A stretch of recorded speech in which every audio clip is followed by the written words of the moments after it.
الف لام میم یہ قرآن پاک کی 29 صورتوں کے شروع میں آیا ہے۔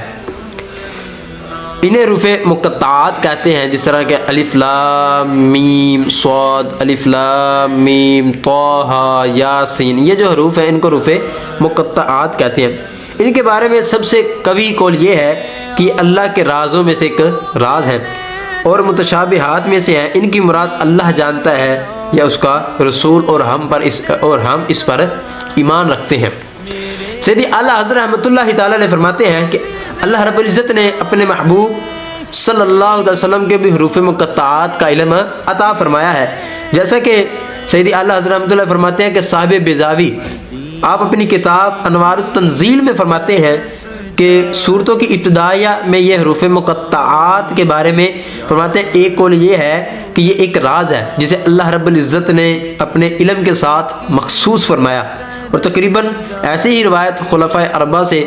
مروی ہے اور دیگر صحابہ کرام سے مروی ہے، اور ممکن ہے کہ صحابہ کرام علیہم رضوان نے یہ بھی مراد لیا ہو کہ یہ حروف اللہ اور اس کا رسول ہی جانتے ہیں، یہ ان کے درمیان ایک راز ہے، اور ایسے اسرار موز ہے جنہیں دوسرے کو سمجھنا مقصود نہیں ہے۔ اگر یہ راز نبی کریم صلی اللہ تعالی وسلم کو معلوم نہ ہوتا، بعض لوگ کہتے ہیں نا کہ اس کا جو علم ہے وہ اللہ رب العزت ہی جانتا ہے، تو آپ فرماتے ہیں کہ اگر نبی کریم صلی اللہ تعالی وسلم کو یہ معلوم نہ ہوتا تو پھر غیر مفید کلام سے خطاب کرنا لازم آئے گا، اور یہ بعید ہے اور یہ بات عقل میں آنے والی نہیں ہے۔ ایک بندے کو کتاب ملی ہے، اس کو بالفرض کتاب ملی ہے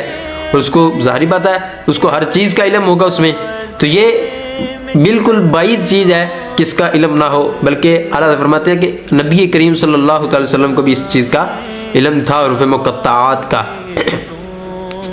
آگے لا ریبہ، اس میں کوئی شک نہیں، یعنی قرآن پاک میں کوئی شک و شبہ نہیں ہے اس کتاب میں۔ فرماتے ہیں کہ آیت اس حصے میں قرآن مجید کا ایک وصف بیان کیا گیا کہ یہ ایسی بلند شانوں والی کتاب ہے اور عظمتوں والی کتاب ہے جس میں کسی طرح کا شک و شبہ کی گنجائش بھی نہیں ہے اس کتاب میں، اور کیونکہ